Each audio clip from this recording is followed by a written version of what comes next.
Onimusha 2 released 23 years ago on the PlayStation 2. It was received well many years ago, but has this remaster stood up to Father Time? Stay tuned to find out.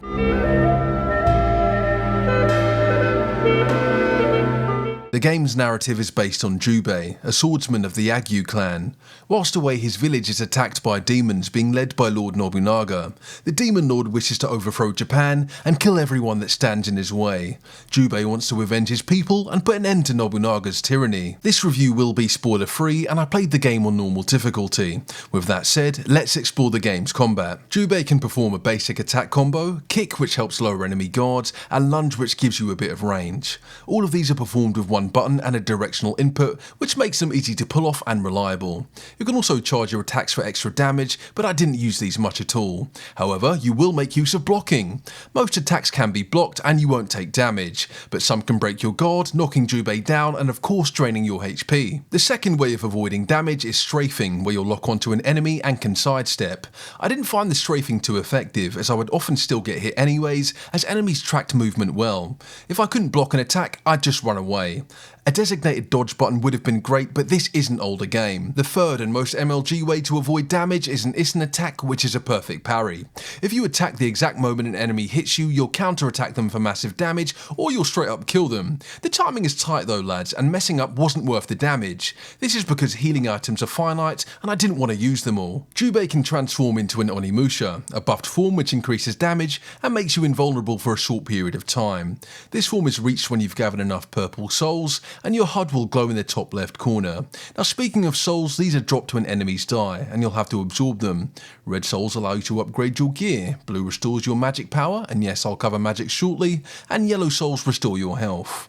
I found the game to be stingy with yellow soul drops unless you were at low health. This meant I had to use consumables more often than I'd like, and healing items were scarce. Now that we've covered the basics of combat, let's take a look at the game world and locations you'll be exploring. There are 7 locations you'll be visiting, and that's including Onimusha Town, serving as a hub area for the first few hours of the game.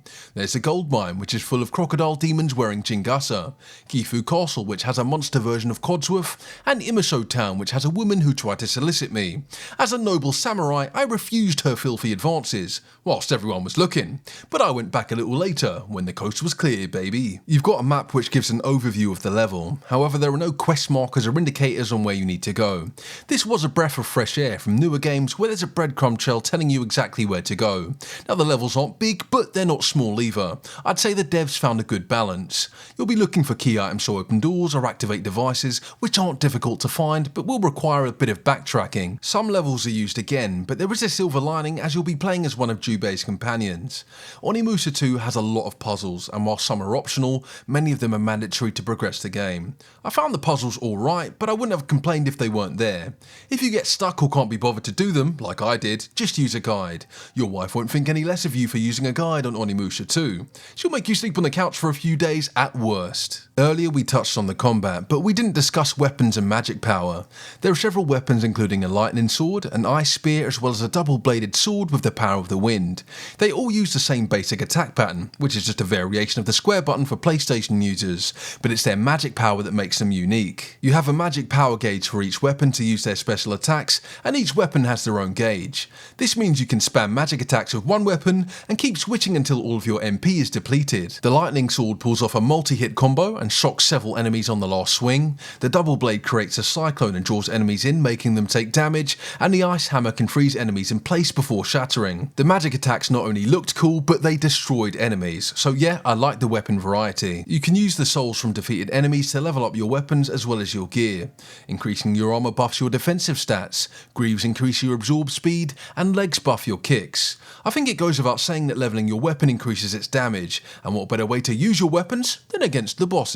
At the end of each area, you'll be faced with a boss battle. But what if I told you that bosses aren't the most difficult aspect of Onimusha 2? Yes, that's right ladies and gentlemen, I've been withholding some information. The hardest part of this game is the fixed camera angle. The first boss that you fight lets you know you're in for a bumpy ride. I kept getting killed by this guy because when I moved to the left, the camera angle would change and my intended direction would swap to the other way. This was incredibly frustrating because the boss itself wasn't difficult, but the actual boss, the camera angle, kept sending me back to the bonfire. Sometimes my companion would join the fight when I got low on health. Even though I didn't want any help and had healing items, they would summon themselves into the battle.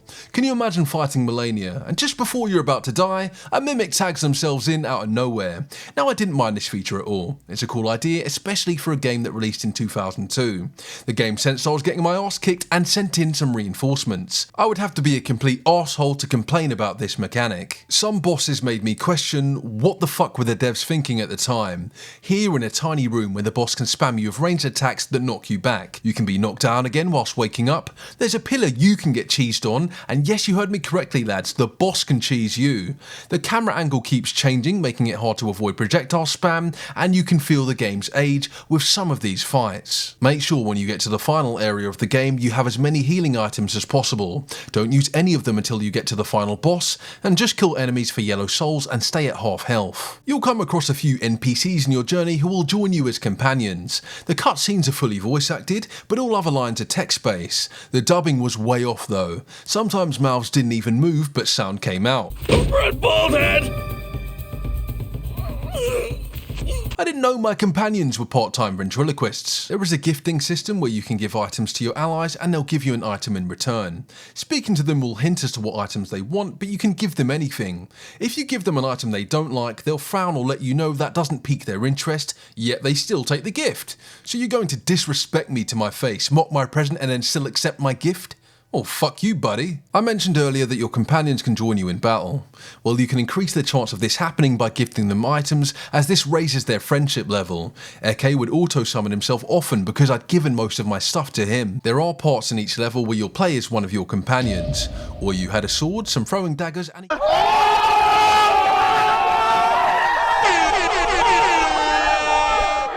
useless magic attack that makes enemies drop more souls. Eke on the other hand has an AoE attack that stuns multiple enemies, a charm that you can throw and detonate at range for good damage, and some fast moving spear attacks with good range. And this had me thinking, why is Eke not the main character? He subjectively has the best moveset in the game and was so much better than Oyu. There are 5 difficulty settings you can choose from, ranging from easy to hell. One of these is critical mode, where enemies only die to critical hits, and hell mode where you'll die in one hit. There was no way I was dealing with any of that nonsense as I'm already down to my last controller. The camera constantly changing angles makes the game more difficult than it needed to be. This doesn't matter too much with regular enemies but can be frustrating in some boss fights. Now the bosses, they aren't that difficult, but they do have some bullshit attacks that are guaranteed to fuck you off. I also missed out on some weapons and plenty of gifted items, and these would have made the game easier. There are power and magic jewels that can be found in chests that will boost your health and magic gauge. These do make a big difference and another reason why you should do all of the puzzles. If you die a few times in a row, you'll get the option to lower your difficulty. This popped up for me often, so the game clearly thought I was a scrub. I did appreciate the offer, but it was also a slap in the face to my gaming skills. The game does look nice with the updated HD graphics and runs at a solid 60 FPS. Graphically, the game doesn't scream out that it's a PS2 game, but the gameplay itself reminded me that this was an older game. But what's stopping you from whipping out your PS2 and playing the original? Updated graphics aside, there's analog controls, although you can still use the D-pad, weapon swapping on the fly so you won't need to go into the menus, and some rebalancing in certain areas. There's other quality of life improvements like autosaves, but this remaster has stayed true to the original. The music was great and pleasant to listen to throughout the game. However, some of the voice acting was questionable. Do you have a permit? I won't allow you to enter the mine unless you have a permit. It's like they went out on the streets and offered the first person to walk past about treat video. But that is the charm of retro games. Some of the rendered cutscene models look different to the actual character models. This wasn't a game breaker, but something that I noticed often. Once you've completed the game, you're given a score factoring in how well you played. I got a C ranking, which is the second lowest rank you can receive. With that said, it's about time we wrapped up this review. Onimusha 2 took me 10 hours to complete the game, and this is the average time it took other players as well. The game is £25 or $30, and I thought this was on the expensive side. I purchased the double pack featuring the first game and paid £32 £42.50 or $40. Considering you can pick up Neo 2 Remastered on sale for $25, Anotria for $26, or Blasphemous 2 for $15, you must question how much value you're getting here, especially of such a short game. I did enjoy the combat, the magic powers, as well as the weapon variety. However, the camera angles were horrendous, and a constant annoyance throughout the game. This feels like a PS2 game, so if you're hoping this remaster would completely overhaul the game, you won't find that here. But with my thoughts out of the way, let's see what the other critics had to say. As a score of 75 on OpenCritic, 76 on Metacritic, and very positive on Steam. I clearly didn't appreciate the game as much as other journalists, and I'm giving Onimusha 2 a 6.5. This is an expensive PS2 port that's brought all of the unwanted PS2 mechanics along for the ride. It's by no means a bad game, but I'm not seeing enough value here, and recommend waiting for it to go on sale. And trust me lads, this will go on sale often. Thank you to all of those that stuck around to the end, your time is much appreciated. If you enjoyed the video, you know what to do as you've heard it all a million times. My next video will be a review of Elden Ring Night Reign, and I'm really looking forward to this one. If that sounds like something you'd be interested in, then consider subscribing. But until next time guys, I'll catch you all on the next video.